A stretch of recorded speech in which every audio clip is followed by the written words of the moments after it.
también como que se salieron algunas.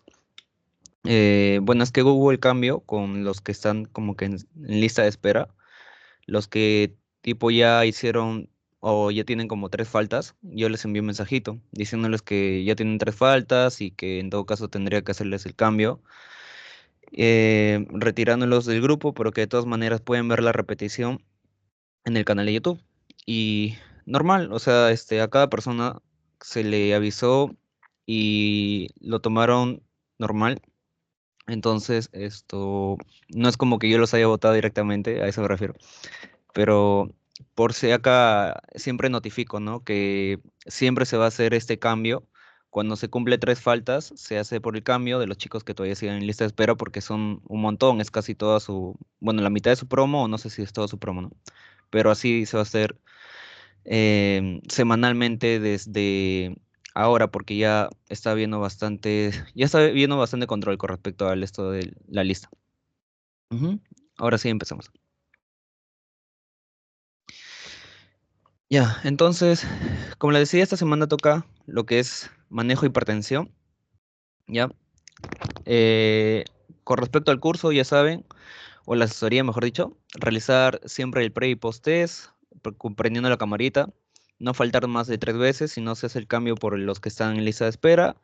Y si en caso, o sea, van a faltar, normal avísenme con una justificación que yo se lo pueda pasar, ¿no? Por así decirles. Y traten siempre de tener un vaso de agua o botella de agua para que también no se cansen, ¿no? Con todo eso. Entonces empezamos con esta introducción de lo que sería ya la hipertensión arterial, ¿no? Entonces vamos a ver primero lo que es un concepto. La hipertensión arterial es cuando la presión está por encima del valor normal, ¿ya? Pero esto se mantiene de manera sostenida, ¿ya? No es como que una presión que baje y otra vez vuelve, no, o sea, se mantiene de manera sostenida. Es asintomática, chicos. No es como que haya una manera, un síntoma que lo caracterice.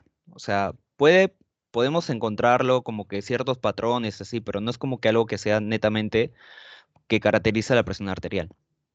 Las causas, mayormente, de hecho esto va con su fórmula, por así decir, la presión arterial, porque es cuando hay un aumento del tono del músculo liso vascular periférico. O sea, ustedes saben que el endotelio tiene su músculo liso y este cuando se engrosa, prácticamente ahí también aumenta la presión, por un aumento de la resistencia arteriolar y también por una menor capacidad del sistema venoso. Vamos a ver también con respecto a sus datos epidemiológicos, ¿ya? Más del 30% de la población adulta mundial padece de esta hipertensión.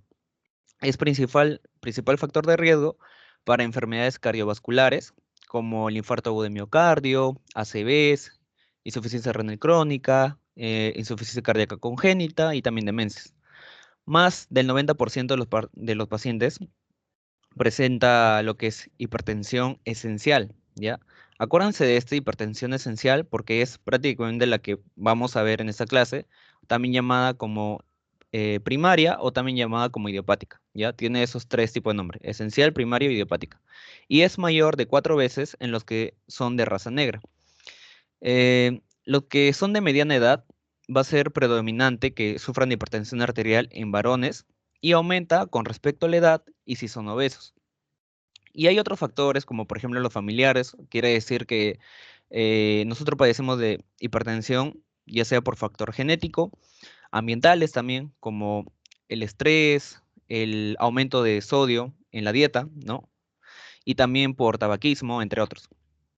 Y para reducir lo que es la mortalidad, chicos, de la hipertensión arterial, se tiene que hacer un propio diagnóstico. Creo que la mejor manera de prevenirlo un poco y también de manejarlo de buena manera es haciendo un diagnóstico preventivo. ¿Cuáles son los factores de riesgo para desencadenar lo que es la hipertensión arterial? Tenemos el tabaquismo, el sedentarismo, la obesidad, la edad, también lo que es el alto consumo de sal, o sea, de sodio, por genética, ¿no? Por factor de familiar. También por consumo de grasas saturadas. Si en caso padece de diabetes, también tiene predisposición a tener la hipertensión.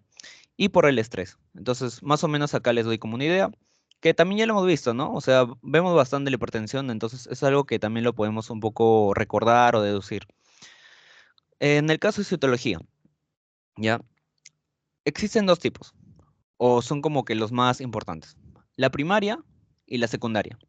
El 90% de hipertensión, chicos, es por la primaria y el 10% es por la secundaria. En el caso de la secundaria, acá tenemos unos ejemplos, donde les pongo del apnea obstructiva del sueño, que lo tiene un 5 a 10% de los pacientes. También la enfermedad del parénquima renal, que también lo tiene un 5 a 10%. La enfermedad renovascular aterosclerótica, que lo tiene un 1 a 10% de los pacientes. El aldosteronismo primario, que lo padece de un 5 a 15% de los pacientes. El hiper o hipotiroidismo, de 1 a 2%, y entre otros, que ese ya son menos del 1%. Si en caso es necesario aprenderse de algunos, serían al menos estos 5, ¿ya? Y más adelante también lo vamos a ver, lo vamos a volver a chequear esos. Ahora, en el caso de lo que es la hipertensión, también se puede desencadenar, chicos, por algunos fármacos. Acá también nos muestran algunos ejemplos que pueden ser anticonceptivos orales, sobre todo los que tienen mucha cantidad de estrógenos, ¿ya? Eso se da en el 5% de los pacientes que consumen eso. También por adelgazantes, acá tenemos un ejemplo que es el fenilpropanolamina, entre otros. Descongestivos nasales, como el hidrocloruro de fenilefrina y también nafasolina. Estimulantes como anfetamina, cocaína, ¿no? Y algunos inmunosupresores, que es la ciclosporina A y esteroides. De todo este cuadro, chicos, em, es más para que tengan como dato. No es como que algo de esto vaya a venir, por así decirles, en el examen o vaya a venir en preguntas de examen, ya, pero siempre es bueno como que tenerlo como un dato para que lo sepan. Y sobre todo los síntomas que vamos a ver aquí, ya. Los síntomas, que como les digo, no es algo que caracterice, o sea, no es como que fijo, un paciente hipertenso va a tener esto, sino es como que es un pequeño patrón que ya está relacionado con ello. Es dolor de cabeza, dolor torácico, también lo que es confusión, ¿no? Acá les pongo el salbutamol porque también es falta de aire, vómitos, ¿ya? Y acá también les pongo otro, visión borrosa, ansiedad, confusión, pitidos en los oídos, hemorragia nasal y cambios en el ritmo cardíaco. Así por decirles, la hipertensión arterial siempre es, como le digo, asintomática. Entonces, cuando ya se sienten o ya se manifiesta estos tipos de síntomas, es cuando ya la presión está muy alta. Son pacientes que ya tienen, al menos, son hipertensos ya muchos años y tienen la presión muy elevada. ¿Ya? Entonces, así de manera resumida, de acá les aconsejo que al menos se aprendan como que un poquito los síntomas.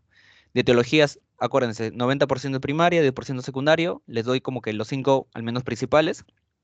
Y ahora vamos a ver algunos datos con respecto, a ver, un momento, a la clasificación. ¿Ya? En lo que es clasificación de la hipertensión arterial, es de dos maneras, según formas de presentación y según la medida de la presión arterial. Vamos a ver primero de formas de presentación. Como le dije, existe la que es la primaria, también llamada esencial, que lo vimos, o idiopática. Esto se da en el 90% de los casos. El 90% es originada o es de este tipo.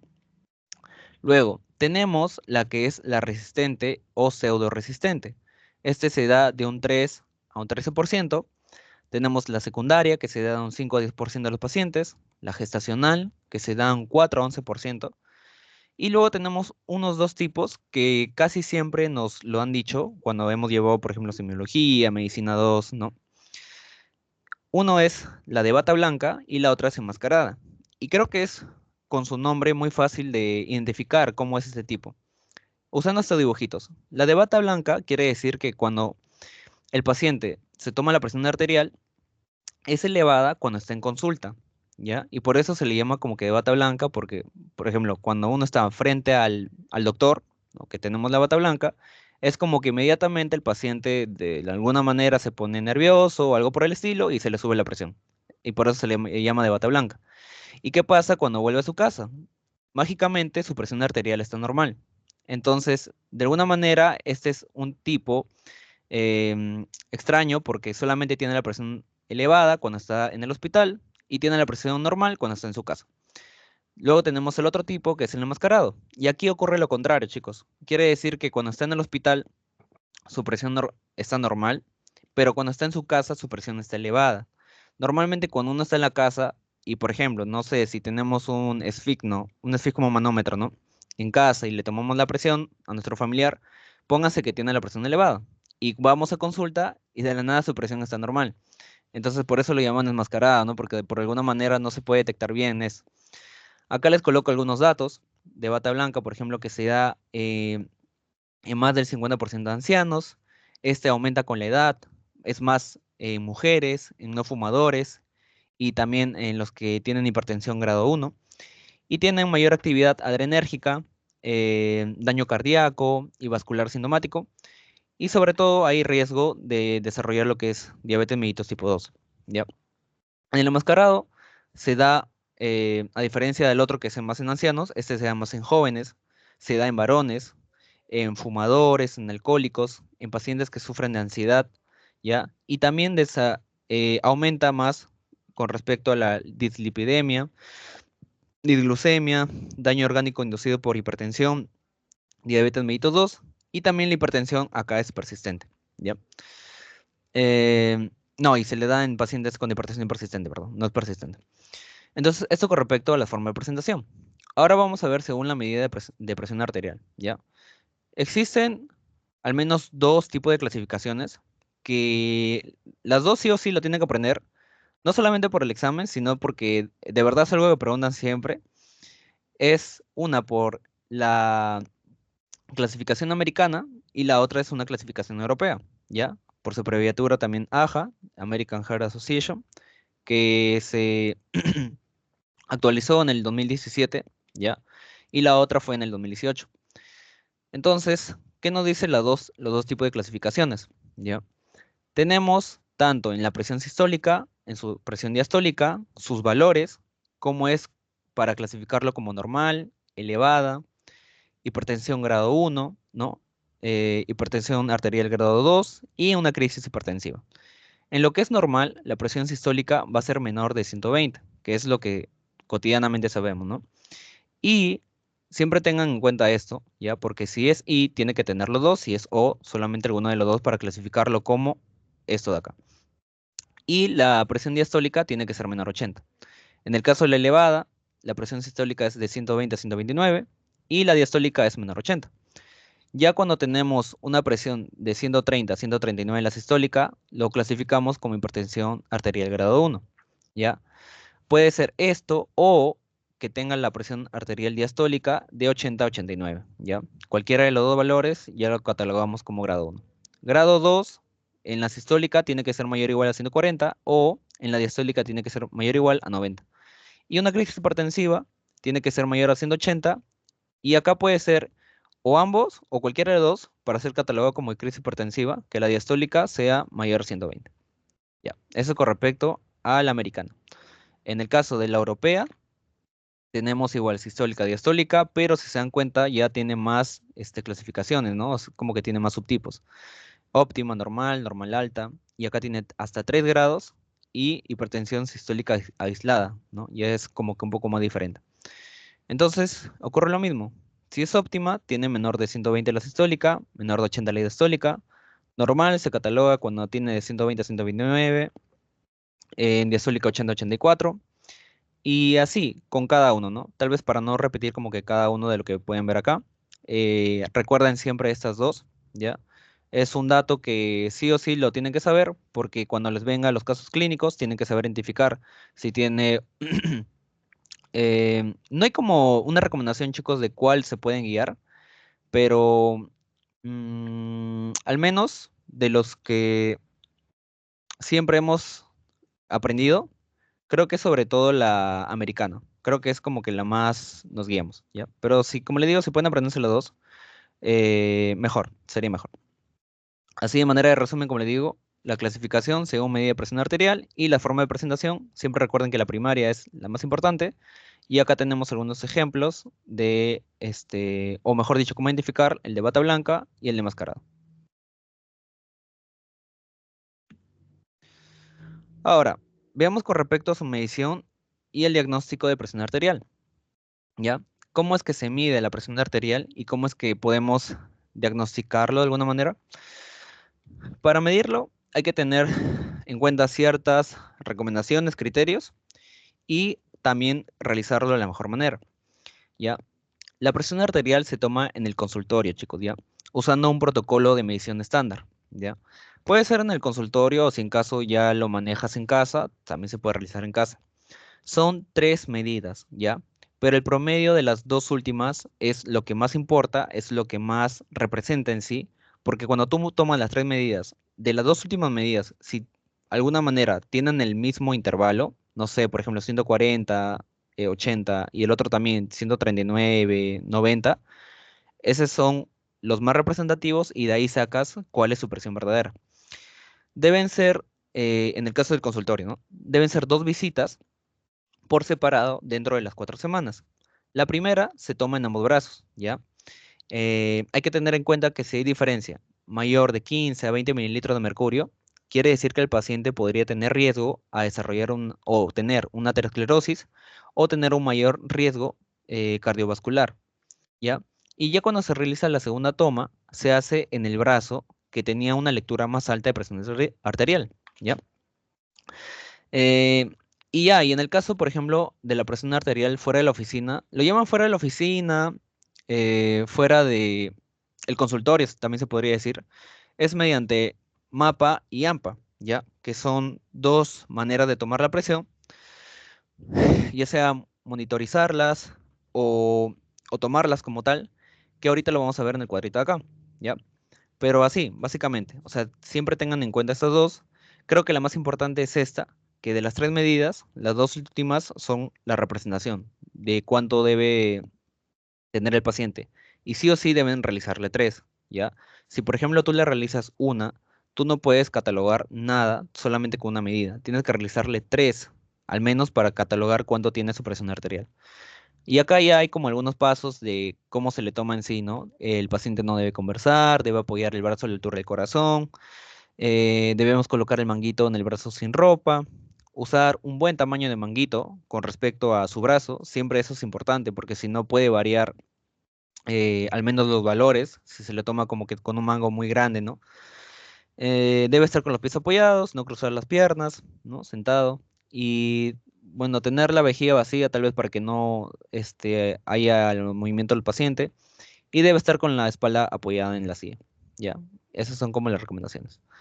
Ahora vayamos con lo que es el cribado de la presión arterial, ¿ya? Que es por así decirles, cómo detectar, ¿ya? Si el paciente tiene la presión elevada o no, ¿ya? De una manera más preventiva, ¿ya? Ya vimos lo que son los valores como tal, ¿no? Que estaba en la parte de acá, eso de aquí. Entonces, teniendo en cuenta eso, ya se nos hace un poco más fácil esto. Nos dice que, por ejemplo, la presión arterial óptima es menos de 120 en 80.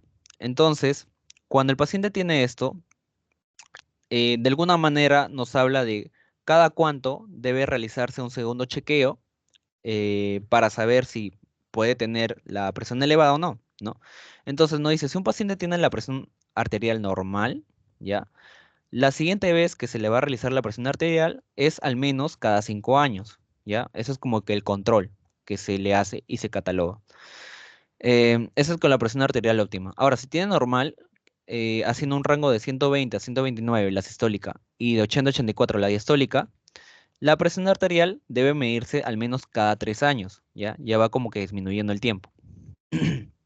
Ahora, si tiene la normal alta, que quiere decir que la sistólica es de 130 a 139 y la diastólica 85 a 89, hay que considerar primero que puede tratarse de una hipertensión enmascarada, ¿ya? ¿Esto por qué? Porque quiere decir que se le ha tomado en casa, ¿no? Y está elevado, pero hay que todavía ver, ¿no? Acá dice, hay que considerar si es enmascarado y se le mide la presión fuera de la consulta. Ya, esto mediante un mapa o AMPA que recién lo vamos a ver acá. Y también la medida de la presión arterial ya va a ser anual, ya, al menos. O sea, ya, como le digo, va disminuyendo cada vez el tiempo con que se le realiza estas mediciones. Y cuando ya tiene la presión normal alta, al menos ya debe ser anual. ¿Ya? Ahora, ¿qué pasa con cuando ya se detecta que la presión es elevada? Ya es mayor o igual a 140/90, sistólica y diastólica respectivamente. Em, lo primero, se mide la presión fuera de la consulta, ¿ya? Es decir, se le va a hacer como un seguimiento de cómo tiene su presión en su oficina, haciendo la actividad normal, ¿no? que realiza. Y también se le va a hacer la medición de la presión arterial en varias consultas, ¿ya? Eh, y así, ¿no? Esto es como una manera de cómo realizar un cribado de la presión. O sea, es como, mejor dicho, cada cuánto el paciente debe hacerse un chequeo para seguir viendo o hacer un seguimiento de su presión arterial. Si está óptima, cada 5 años. Si está normal, cada 3 años. Si está normal alta, al menos tenemos que descartar si es una presión arterial enmascarada y para ello hacemos un mapa o AMPA y la medición ya va a ser anual. Y si está elevada, obligatoriamente le tenemos que hacer un mapa o un AMPA y también medir la presión arterial varias veces en consulta, ¿ya? ¿Qué más? Ahora vamos a ver como tal qué es un mapa o qué es un AMPA, ¿ya? Mapa, sus siglas quiere decir monitorización ambulatoria de la presión arterial, ¿ya? Y esto, no sé si han tenido familiares así que sufren de la presión o les han hecho un chequeo como tal, pero es como un dispositivo que te dan, que te colocan, ¿no? Así como igualito como como manómetro que nos ponemos, solamente que esto lo vas a tener 24 horas, ¿ya? Y lo que hace esto es bien chévere porque es como una lectura que te hace de la presión cada 15 minutos, es como que lo registra. Y así, de esa manera, cuando ya vuelves al consultorio, el doctor ve cómo va tu registro de todos esos 24 horas que te ha hecho el seguimiento de la maquinita y puedes saber si en caso tú estás sufriendo de presión elevada o está normal. Como le digo, puede ser solamente una hipertensión enmascarada. Y para ello es que hicieron ese seguimiento, ¿no? Tiene ciertas ventajas, acá lo pueden ver. Se identifica la presión arterial alta de bata blanca o enmascarada, es como para descartar eso. Tiene mayor potencia pronóstica, permite mediciones nocturnas, porque como le digo, como lo tiene 24 horas, hasta dormido lo lee, ¿no? Tu presión. Es una medición en situaciones cotidianas, fenotipo de presión arterial pronóstico adicionales y también abundante información en una sola sesión, incluida lo que es la variabilidad de la presión arterial en periodos cortos. ¿Cuál es la desventaja por sí del mapa? Que cuesta, ¿no? Es un método costoso y también no hay muchos. Y es un poco incómodo porque, como le digo, lo tienes que tener todo el día y sobre todo los pacientes cuando se quieren bañar o salir con eso, es bastante incómodo, ¿no? Ahora tenemos lo que es el AMPA. El AMPA ya es lo que nosotros medimos cotidianamente, chicos. Es cuando literalmente medimos con el esfigmo, ¿no? Hacia un paciente. Solamente que acá lo que se diferencia es que le hacemos a un familiar, un paciente en su casa, y lo hacemos como que cada ciertas horas, ¿ya? Es una medición no tanta automática como en la máquina, sino ya es más manual, ¿ya? Nosotros mismos lo realizamos. ¿Cuál es la ventaja? Igual, para descartar bata blanca, para descartar hipertensión enmascarada, es más económico, básicamente por lo que no estamos, por decirles, adquiriendo este dispositivo. Es disponible, solamente necesitamos un SFIC, ¿no? La medición es en domicilio, puede ser más relajada que en consulta. El paciente es para pacientes comprometidos con la medición de la presión arterial. Es fácil de repetir, ¿no? Y de usar en largos periodos. Y la desventaja puede ser que solo se puede medir la presión arterial estática, o sea, solamente lo medimos así, cuando estamos sentados y aplicamos todo este proceso. Tiene posibles errores de medición, no es tal vez tan perfecto como se realiza esta máquina del mapa que ya es estandarizado y no registra presión arterial nocturna porque el paciente duerme normal y ahí no es como que también le midamos la presión, o sea, eso sí, solamente le medimos de día, o sea, cuando estamos despiertos. Entonces, así chicos, yo creo que al menos de esta diapo, lo más importante es sepan diferenciar lo que es el mapa de AMPA, el cribado, cada cuánto tiempo tiene que ir un paciente a consulta, ¿ya? Y bueno, las medidas, ¿no? En general de cómo se toma la presión. Ahora, ¿cómo se regula la presión arterial? Esto ya es un poco de fisiología, un poquito básica. Pero lo voy a hacer así de manera resumida porque tampoco es como que les vaya a venir en el examen, ¿no? Al final todo acá es tratamiento. Recordando un poco su fórmula.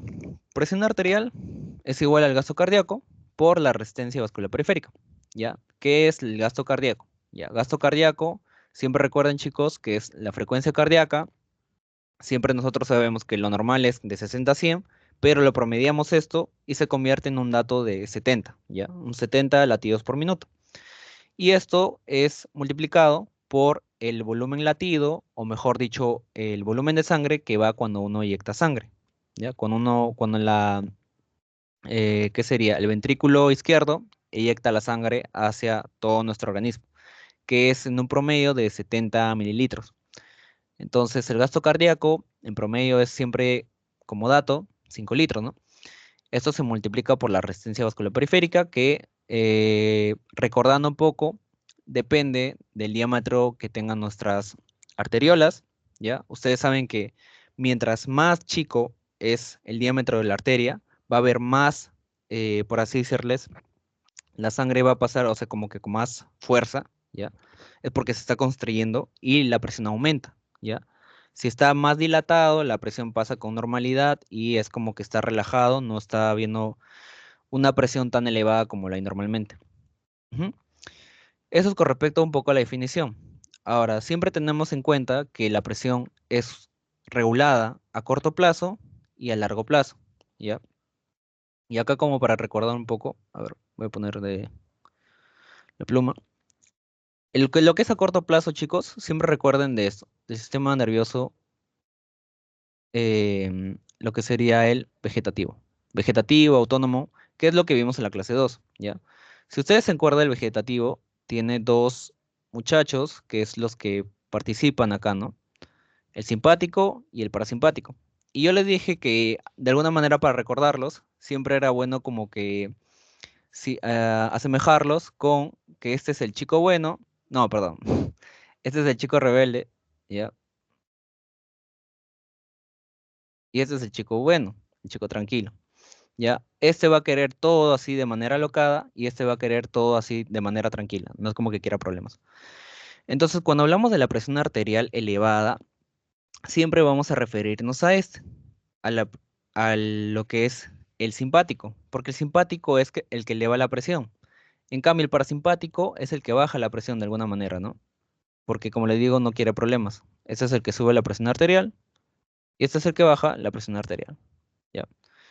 Entonces, viendo un poco lo que es el sistema nervioso simpático acá y parasimpático, eh, de alguna manera la regulación a corto plazo lo medimos con los varoreceptores, chicos, ¿ya? Varoreceptores. Oye, ya, así nomás te pongo.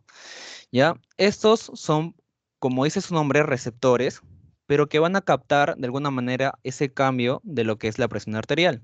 Y está posicionado en dos lugares. Uno es acá en el callado de la aorta y otro es acá en la bifurcación de lo que sería la carótida, ¿ya? En lo que es el callado de la aorta, conecta directamente con el nervio vago, ¿ya? Y lo que es la bifurcación de la carótida, conecta directamente con el nervio glosofaringio, pero a través de otro nervio que no sé si se acuerdan, pero es el nervio de Herring, ¿ya? Así. Ujú. A través de esto es que llega al glosofaringio como tal.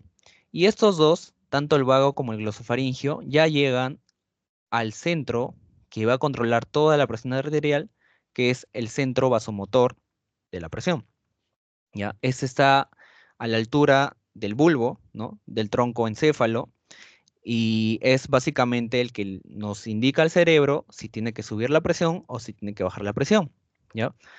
Entonces, así también como dato, recuerden que, bueno, el simpático, eh, y justamente acá, o sea, este dibujito es lo que yo graficaba, por ejemplo, en la clase número 2, que había un nervio que salía desde la médula y llegaba hasta el órgano efector, y igualito, desde el órgano efector hacia la médula era lo mismo.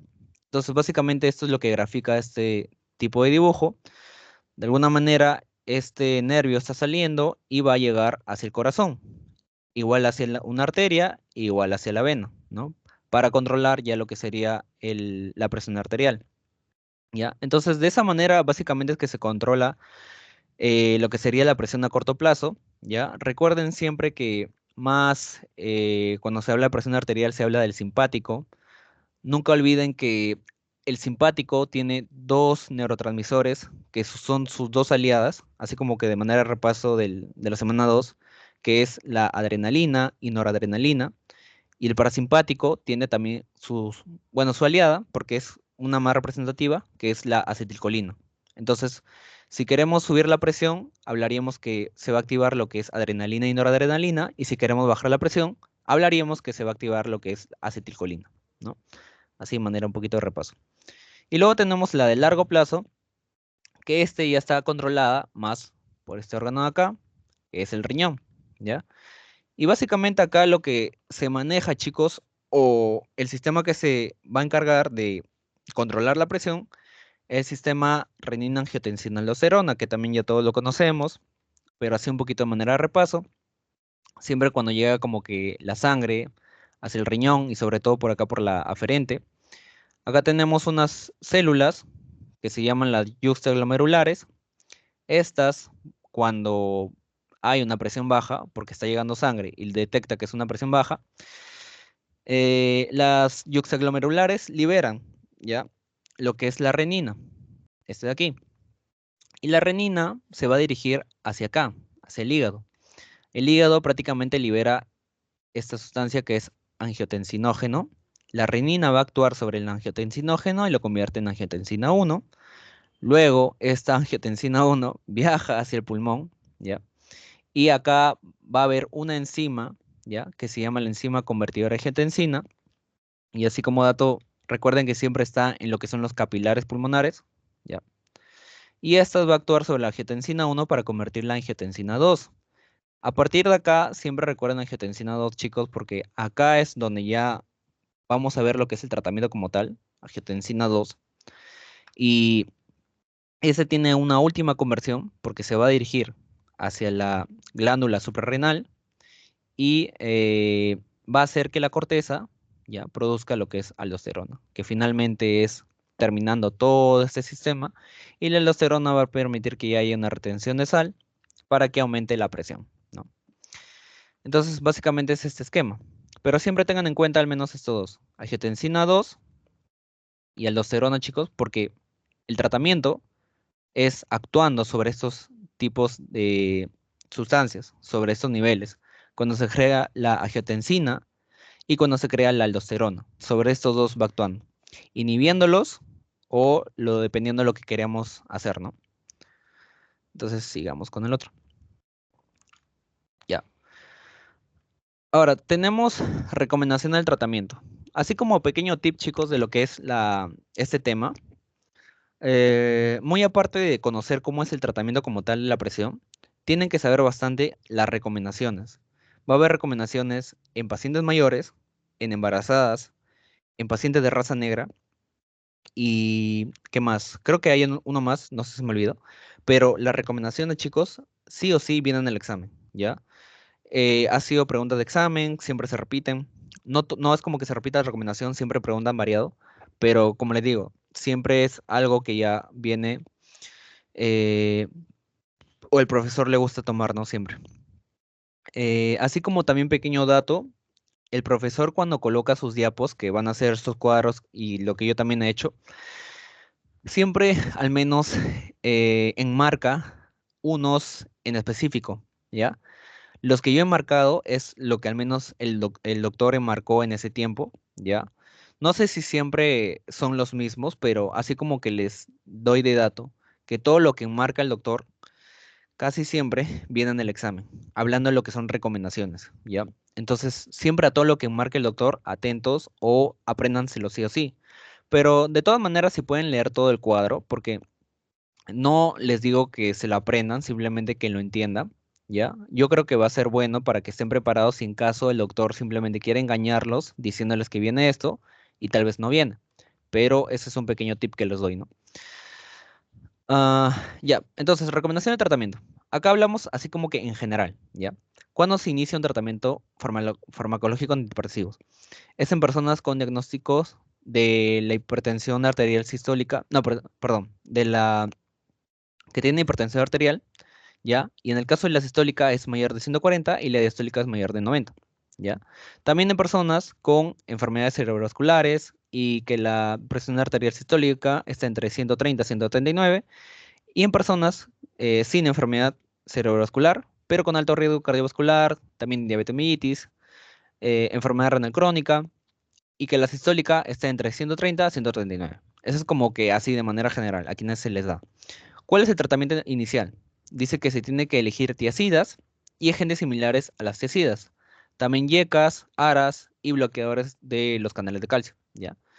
También terapia combinada, preferiblemente si es una sola píldora. ¿Para qué? Para mejorar la adherencia y persistencia. Y también eligiendo lo que son diuréticos, yecas, aras y RSC. No, bloqueador de los canales de calcio, ¿ya? Esto es un dato creo importante que dice que la presión arterial cuando es menor de 140/90 en todos los pacientes, ya, y con hipertensión arterial sin comorbilidades, es al menos el objetivo terapéutico para realizar, ya, este tipo. Eh, Esto sí vino en pregunta de examen, entonces por si acaso se lo dejo, ya, pero lo demás, como le digo, también léalo y traten de entenderlo, ya. Acá te dice que la sistólica cuando es menos de 130 en pacientes con hipertensión y enfermedad cerebrovascular conocida, también somos como que objetivo terapéutico para que les hagan ese tratamiento. ¿A quiénes más? A los que tienen la presión arterial sistólica menos de 130, que tengan alto riesgo cardiovascular y también que tengan hipertensión, aquellos con alto riesgo de enfermedad cerebrovascular, diabetes mellitus y enfermedad renal crónica. Y en el caso de frecuencia de seguimiento, debe ser mensual al iniciar o cambiar la medicación antihipertensiva hasta alcanzar el objetivo y cada 3 a 6 meses para los pacientes cuya tensión arterial se encuentra bajo control. ¿Ya? Ah, ya. Eh, Como les digo, así de manera de resumen, de ese cuadrito, lo que venía en un examen es la que les enmarco, ¿ya? El doctor lo ha enmarcado, pero también puede venir algunos que no estén enmarcada y para eso les doy este ejemplo. Esta que dice cada 3 a 6 meses para los pacientes cuya tensión arterial se encuentra bajo control, también vino en examen, ¿ya? En un banco pasado. Vino esta pregunta y, como les digo, no necesariamente está enmarcada, por eso les recomiendo que siempre lean todo el cuadrito, eh, porque el doctor a veces trata de como que no siempre que venga lo que tal vez se confía a los chicos, sino que también vengan otras cositas, ¿no?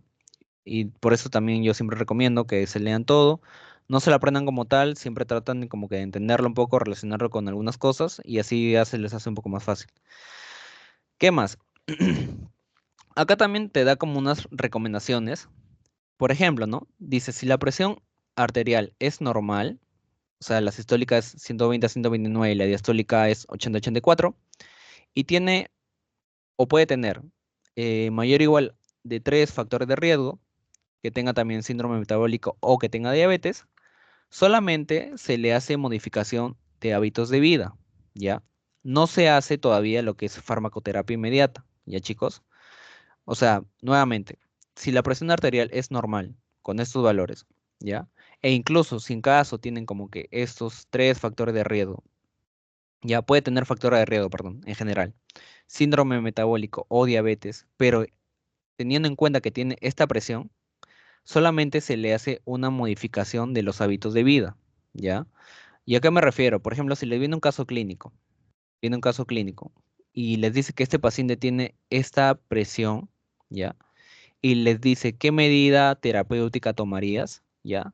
No es como que tengan que marcar que se les da un medicamento. Lo único que se recomienda acá es que se modifica su estilo de vida para este paciente, porque todavía no tiene una presión arterial, una hipertensión arterial como tal, ¿ya? Por eso todavía no se le da ningún medicamento, chicos. Tengan en cuenta eso. Siempre jugando, más que esto, jueguen con esto, con la presión arterial. Si es normal, todavía no se le da un fármaco, ¿ya? Ahora, si está en límite alto de la normalidad, ¿ya? Con estos valores, la presión arterial sistólica es 130 sobre, no, 130, 139 y la diastólica es de 85, 89. Igualito. Puede tener mayor o igual a 3 factores de riesgo, también síndrome metabólico, pero no consideren acá la diabetes. La diabetes acá no se considera, ¿ya? Si tiene diabetes, básicamente acá sí entraría lo que es tratamiento, pero hablando como que con este rango de presión, ¿ya? No con este. Acá lo que se hace es modificar estilo de vida y plantear el uso de farmacoterapia, ¿ya? Al menos acá ya se trata de ver si se tiene que usar una farmacoterapia o no, ¿ya? Entonces, como le digo, más jueguen con la presión. Presión normal, solamente modificar estilo de vida. Que está alto de la normal, acá ya se plantea usar una farmacoterapia. Y si tiene ya hipertensión, sea grado 1, grado 2 o grado 3, así, sin tomar en cuenta que tenga factores de riesgo como tal, solamente ya siendo hipertenso el paciente, lo que se hace es modificar los estilos de vida y obligatoriamente se aplica una farmacoterapia inmediata, ¿ya? Por lo mismo que ya, como su nombre dice, tiene la presión arterial elevada, ¿ya? Entonces aquí ya se aplican los fármacos que se tienen que hacer, que se tienen que dar, ¿no? Entonces, como le digo, de manera resumida, tengan en cuenta lo que enmarca el doctor en sus cuadros. De todas maneras, lean todo el cuadro, traten de interpretarlo, relacionarlo para que se les sea un poco más fácil, ¿ya? Y tengan en cuenta todo esto, porque así es como que van a manejar los casos clínicos. Si el paciente tiene la presión arterial normal, solamente se modifica su estilo de vida, ¿ya? Si es alto de lo normal, ya se plantea modificar el estilo de vida y, como le digo, se plantea ya usar un fármaco, pero si es hipertenso, sí o sí tenemos que usar un fármaco aparte de modificar su estilo de vida, ¿ya? Eso es lo que al menos puedo resumirles en ese cuadrito. Ahora vamos a ver las recomendaciones que se da en los mayores de edad, ¿ya? Sí, dime, Sergio. Buenas noches. Quería preguntarte algo. Y en caso de una presión sistólica elevada pero aislada, o sea, simplemente la sistólica estuviera elevada y la diastólica normal, ¿cómo se consideraría? Ya, a ver.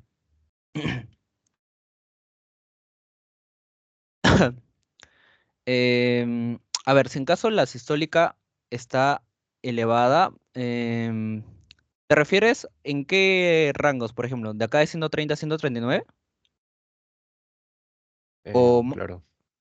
ya, si está elevada solamente la sistólica, también, o sea, se tiene que modificar el estilo de vidas y plantear el uso de farmacoterapia, ¿ya?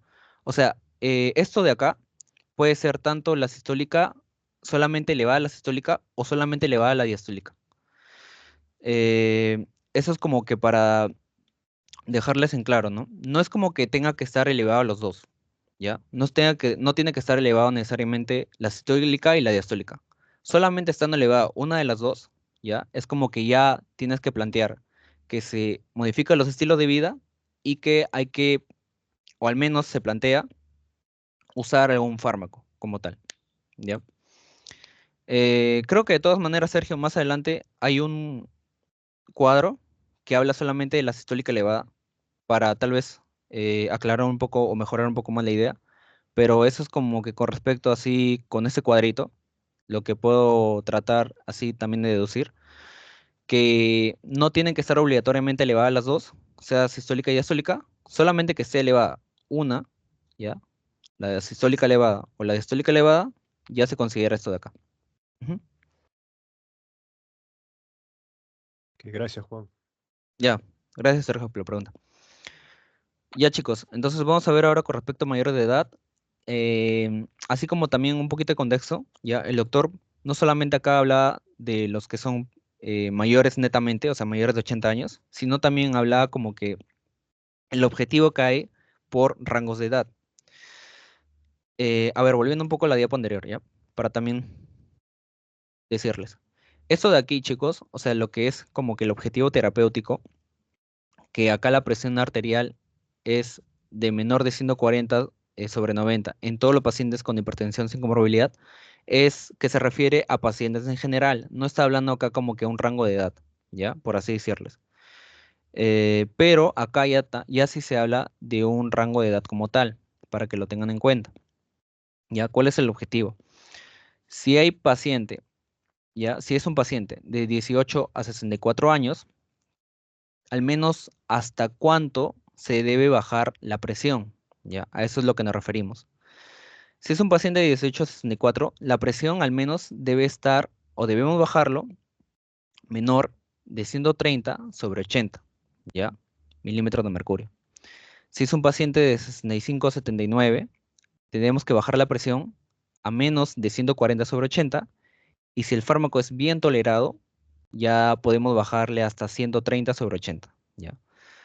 Ahora, con respecto a la eh, presión, o sea, arterial sistólica aislada, ¿ya?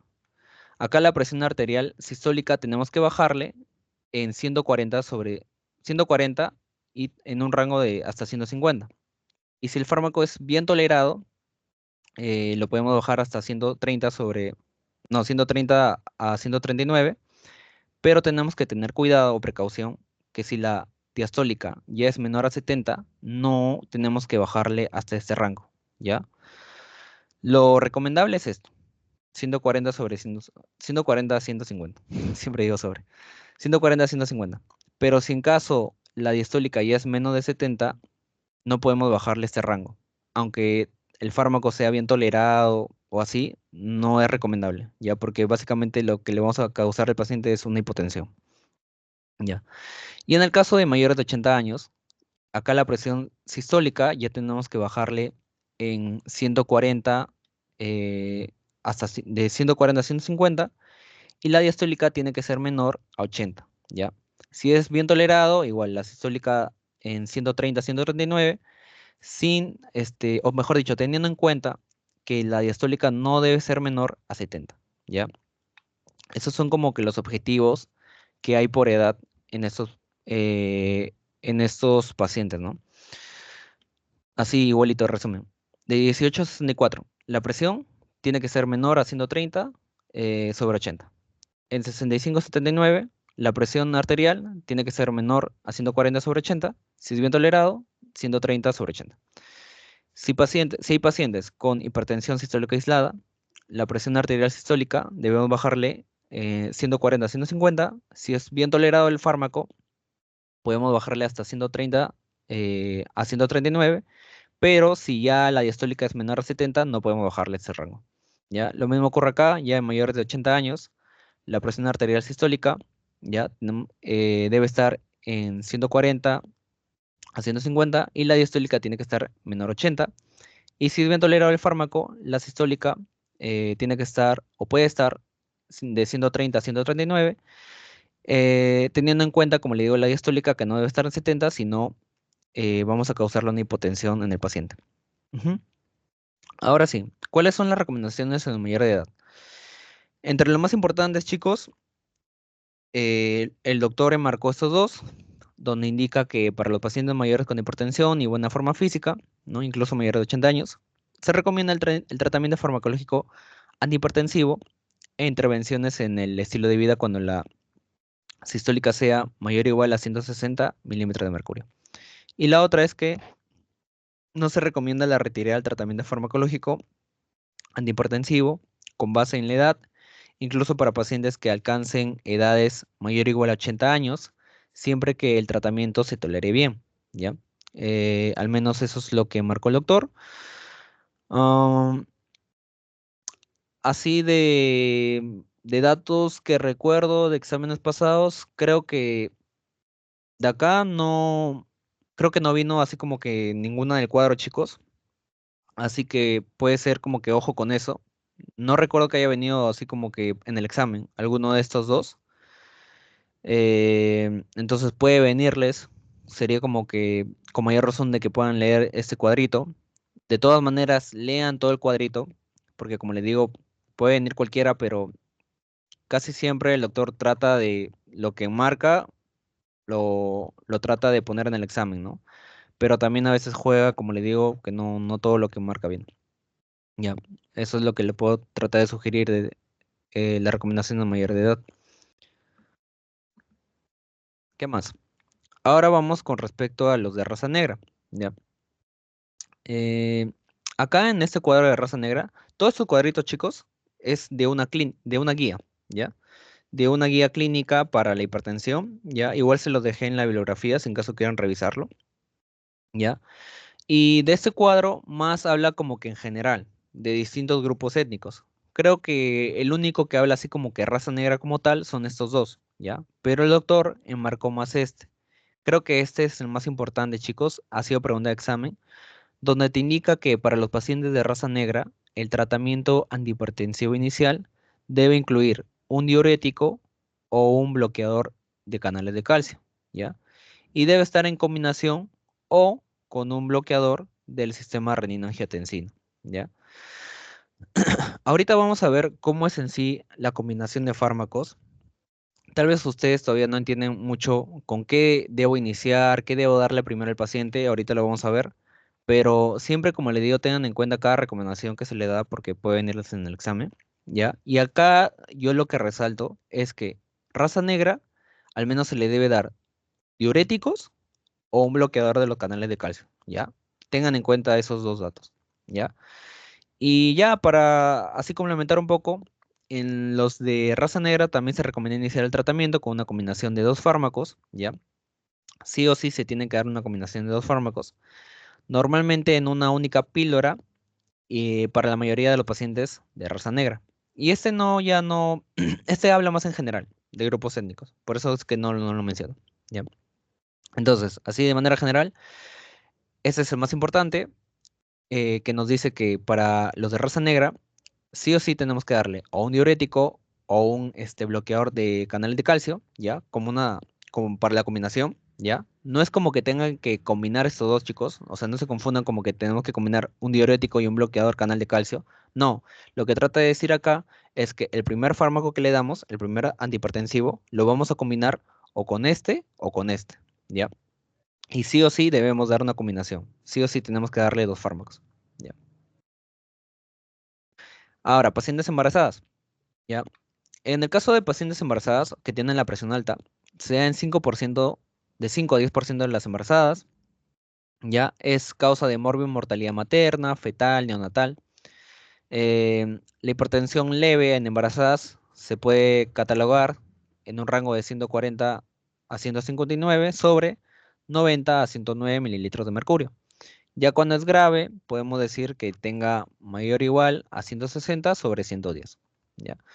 Entonces hay como algunos subtipos también que podemos ponerlos aquí en este, que es la hipertensión arterial preexistente, la gestacional, preeclampsia y la prenatal inclasificable. La presión arterial preexistente em, es algo que te puede dar antes del embarazo o al menos antes de la semana 20 de la gestación, ¿ya? Y se asocia mucho con la proteinuria, ¿ya? Es como que esta paciente va a tener proteinuria. También hay lo que es la gestacional, este ya es lo contrario, este después de la semana 20, y en 6 semanas del parto se puede curar, ¿ya? Es como que a la paciente ya no tiene esta hipertensión. Después de 6 semanas se le cura la presión alta. Luego tenemos la preeclampsia, ¿ya? Donde nos habla que la hipertensión arterial gestacional, ¿ya? O sea, se le da en hipertensión arterial gestacional con proteinuria significativa, es más frecuente en el primer embarazo, embarazo múltiple, molar, entre otros, y acá para, así de manera curativa, ¿no? Así como acá, que nos dice que después de 6 semanas se cura, acá el parto es la única opción para tratarse este tipo de hipertensión. Es como que la preeclampsia se cura cuando ya da a luz al bebé, ¿no? Y luego tenemos la última, que es la hipertensión arterial prenatal inclasificable, que es cuando se mide por primera vez la presión arterial después de la semana 20 de gestación y no se puede determinar la preexistencia de la hipertensión arterial como tal. Entonces, hay unos 4 subtipos preexistentes, ante el embarazo, ante la semana 20, gestacional después de la semana 20, se trata ya después de las 6 semanas, así de manera eh, automática, por así decirlo. La preeclampsia, ya, que se da en hipertensión arterial gestacional con proteinuria significativa, mayormente en estos casos, y se trata ya cuando da a luz al bebé. Y la prenatal inclasificable, que es cuando se mide por primera vez la presión arterial después de la semana 20 de gestación y no se puede determinar la persistencia de una hipertensión. ¿Ya? ¿Qué es lo que se recomienda acá en pacientes embarazadas? ¿Ya? Al menos se tiene que dar estos 3 fármacos. ¿Ya, chicos? En el caso de las embarazadas, se recomienda metildopa, labetalol y los bloqueadores de los canales de calcio, ¿ya? Son los fármacos de elección para el tratamiento de la hipertensión durante el embarazo, ¿ya? Igual ténganlo en cuenta porque ha sido pregunta de examen, ¿ya? Ha sido pregunta de examen en hace 2 ciclos, me parece. Y el otro es que no se recomienda el uso de YECA, de ARA2 o inhibidores directos de la renina durante el embarazo, ¿ya? También tengan en cuenta esto. Acá es como que la primera te dice que se le puede dar a las embarazadas que sufren de hipertensión. Y acá te dice que no se les puede dar a las pacientes que embarazadas que sufren de hipertensión. Ya tengan en cuenta estos dos, al menos creo que son los más importantes. Y de todas maneras, como le digo, lean todo el cuadrito, traten de entenderlo, ya para que no les agarre sorpresas en caso les viene. El otro, la hipertensión arterial secundaria, que es lo que vimos al inicio, ¿no? Y se acuerdan que les dije que al menos se aprendan unos 5, los 5 primeros, porque es como que los que tenían más porcentaje. Ya, eso de acá tampoco venía en un examen, ya, pero de todas maneras yo les he marcado, como les digo, los 5 que son como que los más importantes. Esto no creo que sea tan importante la prueba de cribado. Yo creo que al menos sabiendo los tipos, el porcentaje que tiene y síntomas, no creo que les venga como tal. Yo creo que acá lo más importante, chicos, es que sepan cuáles son las causas de hipertensión arterial secundaria más incidentes, ¿no? Los que tienen más porcentaje en los pacientes. Entonces, al menos sabiendo esto un poquito, creo que podría ser un poquito para un examen. Nunca ha venido, pero al menos yo siento que puede ser así más la pregunta como tal, ¿no? Estos de acá ya son menos del 1%, y por eso no son como que tan, al menos yo lo veo no tan importantes, ¿no? Así, de manera de resumen de ese cuadrito. Hipertensión arterial resistente y pseudo resistente. ¿Ya? ¿A qué quiere decir? La resistente quiere decir, chicos, bueno, tal vez como se interpreta un poco el nombre, que a pesar de los fármacos que le estás dando al paciente, no se trata, o sea, no se cura su hipertensión, no es como que baja la presión.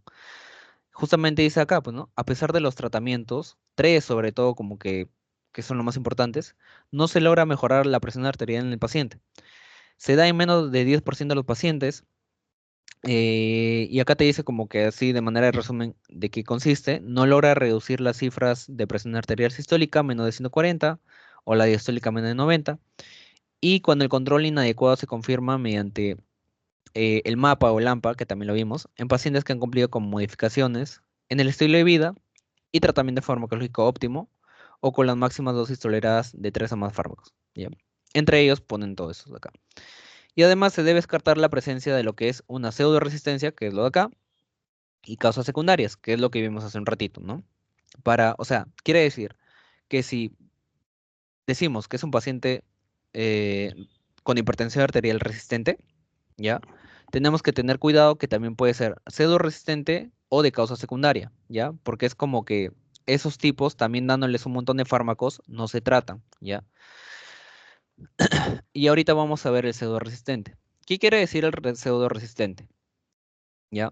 El pseudo resistente quiere decir, chicos, que es como que el paciente no tiene, o mejor dicho, no sufre de hipertensión, pero por alguna extraña razón tiene la presión arterial elevada, ¿ya? Y justamente lo vimos acá, por ejemplo, en el efecto de la bata blanca. En el efecto de la bata blanca, el paciente no sufre de hipertensión, simplemente que como va a consulta y se pone nervioso o algo por el estilo en la consulta, su presión se eleva, pero no quiere decir por eso que sufra de hipertensión como tal, ¿ya? Lo mismo ocurre por una falta de adherencia al fármaco, ¿ya? Por eso es como que pseudo resistente. Em, ¿Qué más? Es una técnica inadecuada de medición de la presión arterial en consulta. ya una marcada calcificación de la arterial braquial, especialmente en pacientes mayores, y también la inercia terapéutica que se asocia con el uso de dosis inadecuadas, combinaciones irracionales, fármacos y potensores. En sí, de estos dos, como le digo, más importante es como que sepan su concepto. Resistente quiere decir que tú le das un montón de fármacos y no baja su presión, ¿ya? Solo quedaría descartar si no se trata de una pseudo resistente o si no es una hipertensión secundaria. Y la pseudo resistente quiere decir, y acá les pongo un claro ejemplo, que puede ser como que el efecto de bata blanca o que no tenga una buena adherencia al fármaco. Estos dos casos es para catalogarlo como pseudo resistente, ¿ya? El paciente no tiene o no sufre de hipertensión, pero por alguna extraña razón su presión es elevada, ¿ya? Y tenemos el último tipo, que es la urgencia hipertensiva, ¿ya? Este es una hipertensión grave sin evidencia clínica de daño orgánico agudo, ¿ya? Acá se requiere reducir la presión arterial, que se logra mejor con lo que es la medicación oral, ¿ya? No requieren hospitalizarse, pero sí necesita un seguimiento ambulatorio urgente, ¿ya? Los aumentos agudos y muy pronunciados de presión arterial pueden haberse precipitado por la ingestión de sustancias simpático-miméticas, que es como la metanfetamina o cocaína. Quiere decir que estos dos pueden generar, ¿no?, este tipo de urgencia hipertensiva. En pacientes con dolor aguda, angustias, asistidos en el servicio de urgencia, pueden sufrir una elevación aguda de la presión arterial que vuelve a la normalidad una vez que desaparece. También nos habla de la hipertensión arterial grave, grado 3, se asocia con daño orgánico agudo, ¿ya? Las presentaciones típicas de tal vez una urgencia hipertensiva pueden ser en pacientes con hipertensión maligna, asociados con cambio en el fondo de ojo, ¿no?, que es hemorragia en llamas o papilidemas, microangiopatías también, coagulaciones intravasculares diseminadas, que se asocian en encefalopatías con un 15%, ¿ya? Y, ¿qué más? Bueno, estos dos de aquí, insuficiencia cardíaca aguda, deterioro agudo de la función renal, y también en pacientes embarazadas con hipertensión grave o preeclampsia, ¿ya?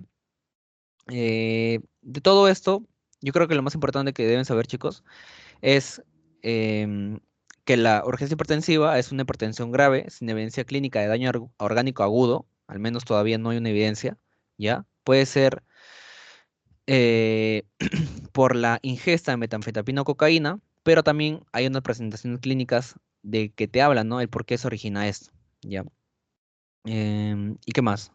Bueno, esto de acá también, proceso diagnóstico para los pacientes con sospecha, es como que qué pruebas se le hace, ¿no?, para saber si tiene una urgencia hipertensiva. Acá les dejo algunos ejemplos, pero como tal no lo veo como que algo urgente para aprenderse. Eso sí, yo creo que hace un cuadro más que ha colocado el doctor, pero no enfatizaba, al menos en clases o teorías. Ya, si en caso lo enfatiza ahora, bueno, ahí sí les diría que lo tengan en cuenta, ¿no?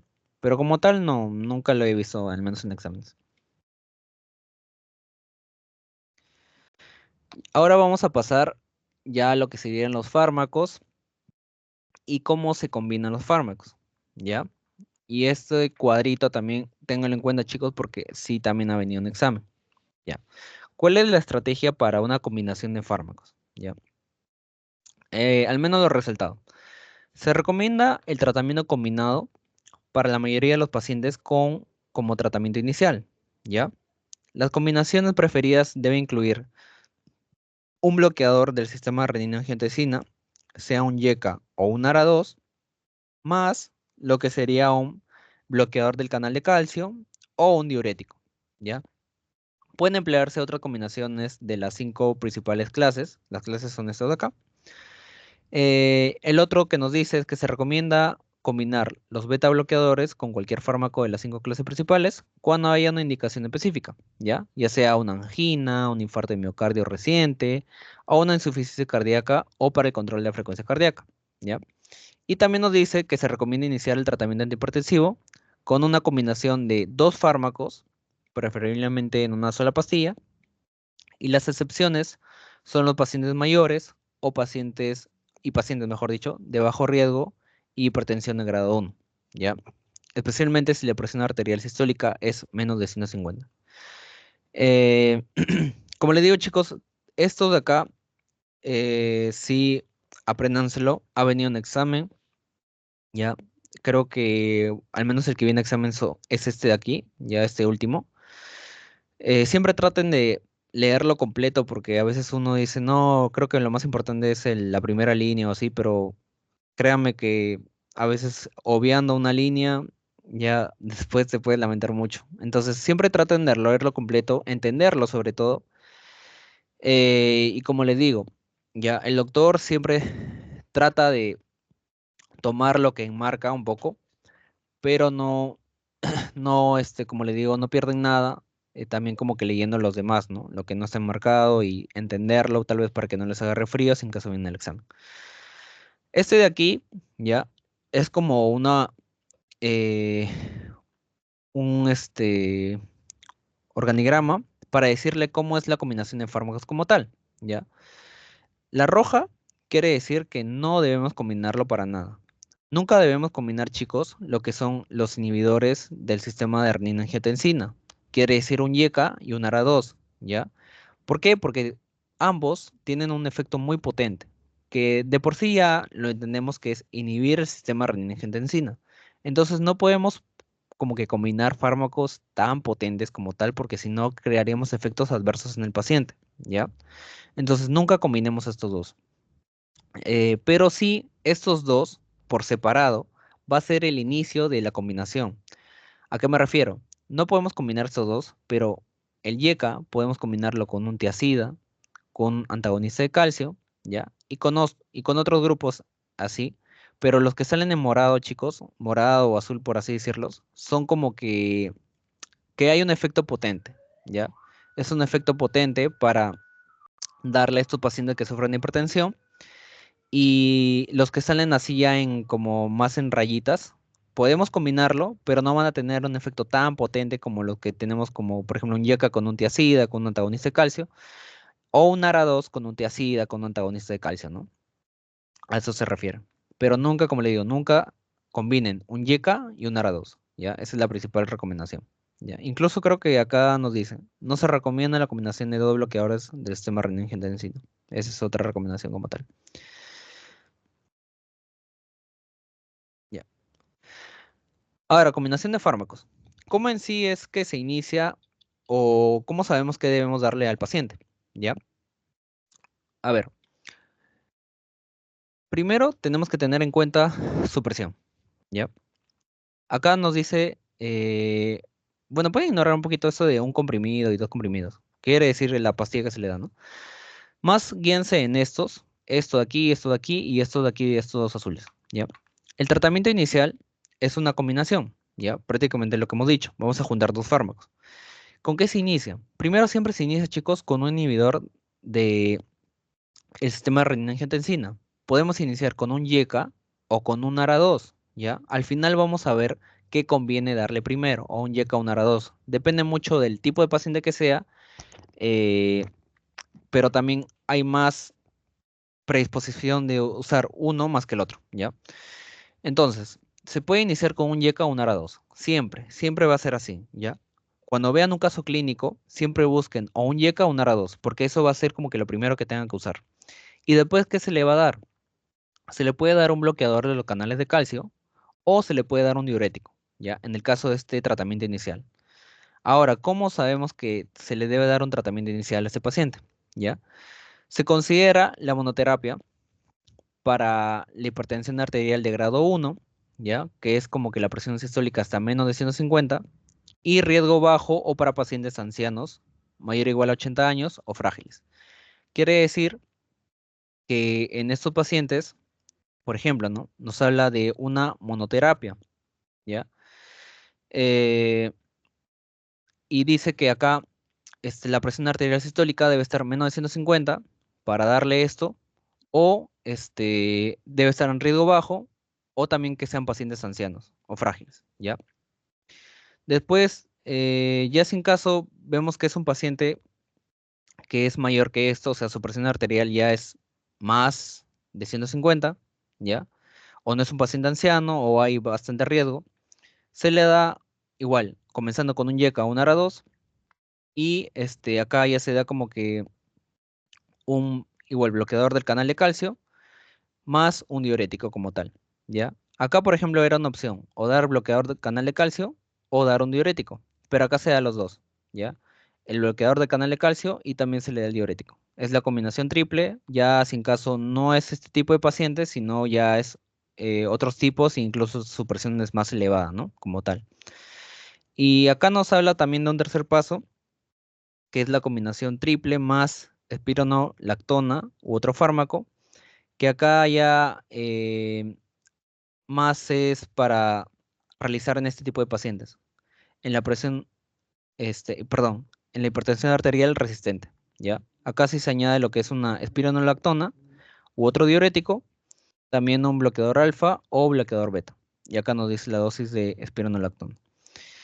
En este tipo de pacientes hay que considerar derivarlos a un centro especializado para más estudios, ¿ya? ¿Por qué? Porque, como les dije, una hipertensión arterial resistente quiere decir, chicos, que se le ha dado ya un montón de fármacos a este paciente, no, su presión no es como que baje, y por eso es como que se le tiene que hacer esta ya combinación triple con espironolactona, otro diurético, bloqueador alfa, entre otros, y hay que considerar llevarlos a un centro especializado para más estudio. Este último cuadrito acá nos habla de los beta bloqueadores, y los beta bloqueadores es algo, es un fármaco que se puede utilizar en cualquier fase, ya, en cualquiera de estos tres, ya. Si hay una indicación específica, ¿ya? Quiere decir, por ejemplo, como insuficiencia cardíaca, hay angina, hay infarto del miocardio reciente, o fibrilación auricular, o para jóvenes embarazadas o que planeen gestar, ¿ya? Es que se le da ya este beta bloqueador. Si tiene esa indicación, es que se da eso. Pero si no, es como que se sigue esta regla, siempre dar un YECA o un ARA2 y se combina con un bloqueador de los canales de calcio o un diurético, si cumple al menos esto. Si no es lo que cumple, se le da un YECA o un ARA2 y se combina igual. Bloqueador de canal de calcio y se le aplica más un diurético, y si se trata ya de un paciente hipertenso resistente, se da una combinación triple con espironolactona, otro diurético o también bloqueador alfa y o bloqueador beta, ¿ya? Cualquiera de esos tres. De este cuadro, chicos, yo sé que es como un poco complicado, ¿ya? De todas maneras, creo que hay un cuadro mejor para entenderlo, ¿ya? Que es en las últimas diapos. Y ese es más el que importa en sí, o yo lo entendí mejor para realizar el tratamiento como tal, ¿ya? No, sé que este es el esquema clásico que se usa, ¿ya? Pero al final el doctor creo que nos ayudó a tener un mejor entendimiento de cómo realizar en sí el tratamiento, eh, poniendo los casos clínicos, y eso es lo que vamos a ver al final, ¿no? Como tal. Mm, pero siempre tengan, como le digo, las recomendaciones de los fármacos, siempre eso sí, apréndanselo sí o sí. Y esto de acá, al menos tengan en cuenta que no se debe combinar un YECA y un ARA2, con los demás fármacos sí ya pueden combinarlos. Y lo de acá, tengan en cuenta que igual, siempre se inicia con un YECA o un ARA2 y combinarlo, sea con un bloqueador de canal de calcio o un diurético, así, dependientemente de la indicación que les dé, o el paciente que tengan, ¿no? Ahora, también hay indicaciones y contraindicaciones de cada eh, grupo de fármaco, ¿no? Acá primero nos habla, por ejemplo, de los YECA-HORA2, de los bloqueantes del sistema renina-angiotensina. ¿Cuándo es en sí que se da? Estos son fármacos de primera línea en tratamiento de hipertensión arterial, son los que se inicia, sí o sí con estos dos, o sea, con cualquiera de los dos se puede iniciar, más para insuficiencia cardíaca, postinfarto agudo de miocardio, enfermedad renal crónica, particularmente con albuminuria elevada, proteinuria, pacientes con diabetes también. A quienes no se les puede dar estos dos, en embarazadas, en estenosis bilateral de arterias renales, cuando hay pacientes con hiperpotasemia, antecedentes de angioedemas y así, ¿no? Básicamente esto de acá. Esto también le marqué porque siento que es como que lo más importante con respecto a indicaciones y contraindicaciones solamente de los YECA y ARA2. Hablando de diuréticos, cuando se les da, también es fármaco de primera línea en tratamiento de hipertensión. Eh, Diuréticos de ASA en situaciones de insuficiencia cardíaca sintomática y diuréticas de ASA en lugar de tiazidas si la filtración glomerular es menor de 30 mililitros por minuto por unos 73 metros cuadrados. Cuando no se da un diurético, creo que es algo clásico, no se da en pacientes que sufren de gota. Ya, ¿qué más? Después tenemos los calcio antagonistas. Sabemos que acá se dividen en dos grupos, los dihidropiridínicos y los no dihidropiridínicos, ¿no? Ambos son de primera línea para tratar hipertensión, solamente se diferencia más en la contraindicación. O sea, si tenemos un paciente con taquiarritmias, no se le puede dar un dihidropiridínico, ¿no? Si tiene edemas en miembros inferiores, también no se le puede dar. En el caso del no dihidropiridínico, no se le puede dar en pacientes con bloqueos auriculares y auriculoventriculares, también insuficiencia cardíaca con el Fe reducida, en bradicardia y también en asociación con betabloqueantes, ¿ya? Más, como le digo, de los diuréticos al menos, es un clásico lo que es pacientes con gotas, y acá sí en los dihidropiridínicos o no dihidropiridínicos, ya estos dos también tienen que aprenderse para diferenciar un poco cuándo deben darle y cuándo no, ¿no? En qué pacientes. Mm, y sí, más de esos. Precauciones, no tanto. Ujú. Ahora, en el caso de betablonqueantes, indicaciones. Más es para pacientes que sufren de cardiopatía isquémica, insuficiencia cardíaca, en embarazo, ¿ya? Acá está el labetalol, es lo que vimos en la recomendación para embarazadas. En control de frecuencia cardíaca en arritmias, particularmente fibrilación auricular. Y cuando no se debe dar en pacientes con asma, en pacientes con bloqueos auriculares y auriculoventriculares, pacientes que sufren de bradicardia y asociación con calcio antagonistas no dihidropiridínicos. Luego tenemos también los alfa bloqueantes, ¿ya? Acá se da en pacientes, por ejemplo, con hipertrofia prostática, pero no se le debe dar en pacientes con hipotensión ortostática. Y también tenemos los fármacos de acción central, ¿ya? Que acá es más para embarazadas, como el alfa-metildopa, y contraindicaciones en pacientes con estados depresivos. Ujú. Entonces, como le digo, más jueguen con estas dos cositas, su indicación, su contraindicación. Creo que hay algunos que ya conocen, tal vez por medicina 2 o así, más que otros. ¿Qué más? Así como tal como en los exámenes, los casos clínicos, no es como que vaya a jugarlas así que el paciente sufre de gota o el paciente sufre de taquiarritmia, pero yo por si acaso siempre le recomendaría que se aprendan porque no vaya a ser que el doctor varíe su forma de querer que hay en el tratamiento. O sea, como le digo, el doctor no seguía mucho por una contraindicación, no es como que le vaya a poner un paciente con gota o así, no era lo normal, pero por si acaso ya le resalto, ¿no? Para que se la aprendan de todas maneras.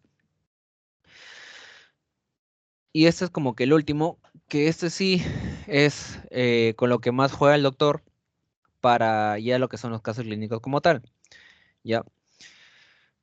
Estos son los fármacos, ¿ya? Los ejemplos de cada familia que el doctor siempre daba en clase, ¿ya? En yecas, en ARA2, en diuréticos, bloqueador de canales de calcio, beta bloqueadores y otros, ¿ya? Los resultados, chicos, se podría decir así en manera de resumen, que son como que los más potentes de esa familia, ¿ya? En los YECAS, por ejemplo, el más potente, enalapril. ARA2, más potente, ibersartán. Y en diuréticos, furosemida, ¿ya? El doctor siempre lo decía al menos de una manera más, que lo entendamos, ¿no? Más rápido, para no marearnos con, tal vez con esto que les decía, eso de aquí, porque yo creo que es un poco confuso saber cómo es el tratamiento como tal, si tal vez no entiendo mucho este cuadrito o no me da más ejemplos. Entonces, el doctor siempre lo bueno es que hace casos clínicos al final de la clase. Y yo creo que esos casos clínicos, chicos, es lo que más, por así decirles, es valioso en esa clase, porque ahí te ayuda sobre todo a entenderlo de una manera más sencilla cómo es el tratamiento como tal para estos pacientes, ¿ya? Por ejemplo, ¿no? Hay que tener en claro, o mejor dicho, hay que tener en cuenta ciertas consideraciones de fármacos. Lo primero es que los YECAS y ARA2 siempre van a ser la base para comenzar la combinación de fármacos, ¿ya? Tú inicias con un YECA o con un ARA2. Eso siempre va a ser para cada caso clínico, ¿ya? Ahora, ¿qué se recomienda entre esos dos? O sea, ¿cómo sé si debo darle a un YECA o un ARA2? Al menos hablando de más potentes y como que el más clásico para trabajar es el YECA, ¿ya? Casi siempre se trabaja con el YECA, ¿ya? ¿Y por qué? Porque el ARA2, chicos, eh, en sí, ya, lo que es la angiotensina 2, recuerden que hace la remodelación cardíaca, ¿ya? Entonces, para que tenga un efecto más potente, siempre se trabaja de frente con el YECA que con el antagonista del receptor de angiotensina 2, ¿ya? Este es más potente que el otro. Su efecto va a ser como que corta más rápido todo, a diferencia del ARA2 que solamente corta una parte, que es que no haya solamente angiotensina 2, ¿ya? Y si en caso es un paciente con tos persistente, ahí sí se utiliza ARA2, ¿ya? ¿Por qué? Porque ahí está contraindicado el YECA. ¿Ya? El YECA está contraindicado para pacientes con tos persistentes. Por eso es que se utiliza IARA2. Ahora, hablando de YECAs, por ejemplo, ¿no? El doctor siempre nos decía diferenciando entre enalapril y captopril, siempre era mejor usar enalapril. Y este es más sencillo su interpretación del por qué. Porque, por ejemplo, en enalapril, su dosis es cada 12 horas y el captopril es cada 8 horas. El doctor decía que como acá solamente le vas a dar dos dosis al día, ¿no? O sea, le vas a dar dos pastillas al día, a diferencia de este que tienes que darle tres, es por eso que se recomienda el enalapril. O sea, por un tema tal vez mm, de ventaja de solamente usar dos fármacos, a diferencia de este que hay que utilizar tres, ¿no? Tal vez por costo-beneficio o por efectos también que puede tener cada uno. Ya. Hablando de ARA2, ¿ya? El ibersartán dura más que el losartán, hablando de ese efecto eh, terapéutico. Es como que tiene más duración en nuestro organismo que el losartán. Por eso es que se recomienda el ibersartán. También los diuréticos son tiazídicos para el tratamiento crónico, ¿no? Acá te habla, ¿no? de unos dos, que es el furosemida y también del HCTZ, ¿ya? Entre estos dos, el hidroclorotiazida. Entre estos dos chicos, más recomienda el furosemida, ¿ya? Ese tiene un mejor efecto. Y también lo que nos habla es que los diuréticos tienen menor efecto adverso que los bloqueadores de canales de calcio. Entonces, no sé si se acuerdan, por ejemplo, esto de acá, que yo siempre les decía, siempre se da un YECA o un ARA2 y después se combina con un bloqueador del canal de calcio o un diurético. Entonces, siguiendo tal vez las indicaciones que nos da el doctor, es que siempre, si nos dan estos dos, se recomienda empezar con este, con un YECA. Y si nos dan estos dos chicos, bloqueador de canal de calcio, un diurético, siempre se recomienda un diurético. Tiene menor efecto adverso, ¿ya? Que los bloqueadores de canal de calcio, ¿ya? Eso es lo que trata de decir un poquito acá. Luego, también nos dice que la monoterapia, ¿ya? Cuando es hipertensión arterial grado 1 y sin factor de riesgo, ¿ya? Ah, ya, perdón. Usamos la monoterapia cuando es una hipertensión arterial de grado 1, sin factor de riesgo, o cuando son adultos mayores. O sea, cuando es una hipertensión de grado 1 o es un paciente mayor, solamente se utiliza un fármaco, no se utiliza una combinación, ¿ya? Eso es lo que habla una monoterapia. Si es un paciente de raza negra, siempre debemos incluir o un diurético o un calcio antagonista. Y creo que lo vimos en las recomendaciones cuando vimos paciente de raza negra, que les dije, este de acá es al menos lo más importante que deben aprenderse, que siempre debemos usar o un diurético o un calcio antagonista para combinarlo, ¿ya? Con el primer fármaco que demos, ya sea un YECA o un ARA2. Y si tiene más de 80 años y estamos en la primera consulta, em, si tiene menos de 160 mililitros, entonces no se le da tratamiento. Y eso es también como una recomendación que, creo que está en el cuadro, pero si en caso no esté marcado acá, igual se los pongo. O sea, si es un paciente mayor de 80 años, ¿ya? Y es primera consulta, si su presión es de 160 milímetros de mercurio, no se le da un tratamiento, ¿ya? O sea, si es menos de ese valor, ¿ya? Entonces, más o menos, chicos, eso es lo que puedo tratar de decirles sobre esto de acá. Van a ver ya cuando el doctor haga la clase que va a poner casos clínicos, ¿ya? Y siempre va a poner estos mismos ejemplos. Captopril, enalapril, quinapril. Acá en Arados igual, todos estos ejemplos. Apréndanselos. Este sí o sí son los ejemplos que tienen que aprenderse de cada grupo. Y como le digo, traten de jugar al menos con las indicaciones y recomendaciones que hay. Si es un caso clínico, ¿no? Le dice paciente que tiene tanta depresión. Y ustedes ya saben, ¿no? Que tiene una hipertensión grado 2 grado 1 lo que sea. Siempre jueguen primero con un, si es entre YECA y ARA2, con un YECA. ¿Y con qué lo combinan? Primero viendo si es un bloqueador del canal de calcio, si tienen, o si tienen un diurético. Pero entre esos dos, mejor es un diurético, ¿ya? Si no hay diurético, ya, caballero, solamente con un bloqueador del canal de calcio, ¿ya? Y de los diuréticos, mejor es furosemida que los hidrocloroticidas. Y en los bloqueadores de canal de calcio, el doctor no dijo como que uno así de recomendación, pero tampoco creo que les juegue tanto con la mente, por así decirles, de ponerle bastantes ejemplos. Yo creo que les va a poner solamente uno de esos. Y ustedes, lo único que busca el doctor es que ustedes sepan cómo combinar. Creo que ese es más eh, el tip en la clase acá de hipertensión. Cómo deben combinarlo. Y deben aprenderse como que los fármacos para que sepan con qué deben combinarlo, ¿no? Porque no vayan a confundirse de que ustedes ya saben que deben combinar con un diurético y bloqueador del canal de calcio, pero no se acuerdan ningún ejemplo de los fármacos. Entonces ahí sí ya también ya es algo que les va a jugar en contra, ¿no? Entonces sí o sí aprendan esto de acá. Y este día lo último, chicos, que sí, también ha venido en pregunta de examen, pero al menos esto de acá creo que se puede inferir, si en caso les viene. Son tratamientos no farmacológicos. ¿Qué se debe hacer con un paciente? Aparte de darle un fármaco, ¿qué más debemos decirle para que siga con su tratamiento? Es tener una buena alimentación, tomar agua, hacer ejercicios, mantener un peso saludable, no tomar alcohol o al menos reducirlo, reducir la cantidad de sal, ¿ya? De sodio, también reducir lo que es el estrés y dejar de fumar. Creo que al menos estos son los ejemplos más representativos, no farmacológicos como tal. Y ya chicos, eso es más o menos con respecto a este tema de hipertensión. Como le digo, em, más bien en el examen, lo que son las recomendaciones farmacológicas, todo lo que son los cuadros y lo que está encerrado así marcado en rojo, yo diría que sí o sí se lo aprendan, ¿ya?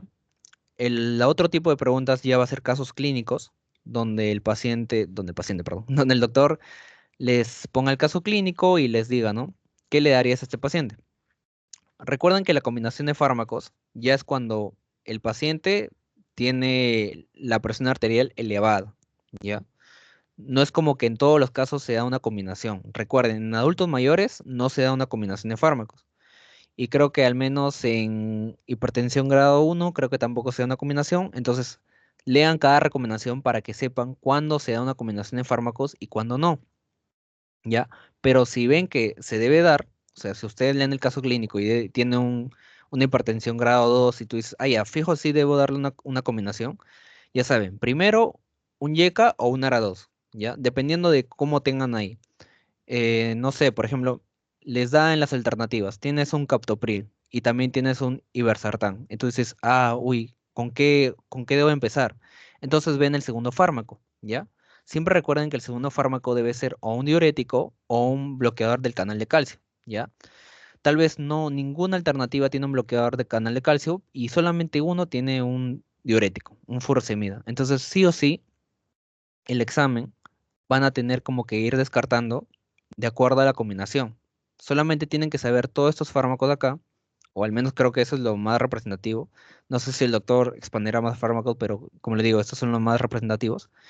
Y así ya pueden ir como que descartando las alternativas, las respuestas. Yo creo que ese fue como que más mi truco para tratar de resolver esos casos clínicos. Y dosis como tal no viene, así que tranquilos con eso.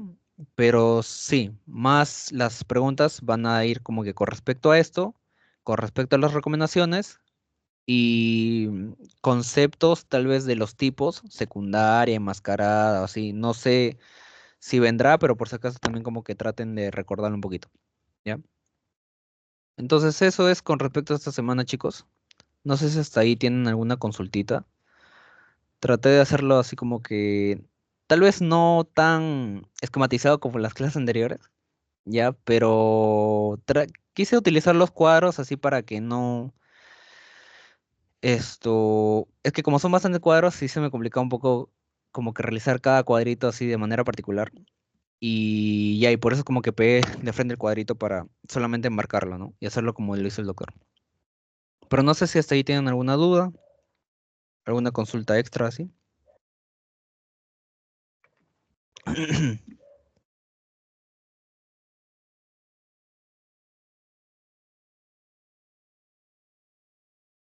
Eh, a ver, voy a esperar solamente un minuto ya, para ver si alguien tiene una consulta.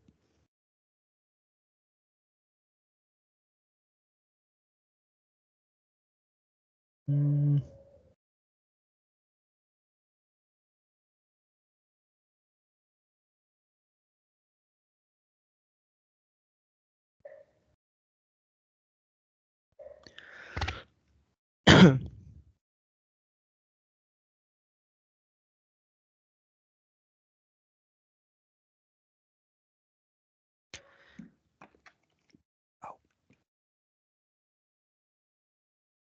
Ya, sin caso no hay consultitas, ya pues chicos, pasaríamos al perdón, al post-test. Ahorita les comparto. ¿Ya?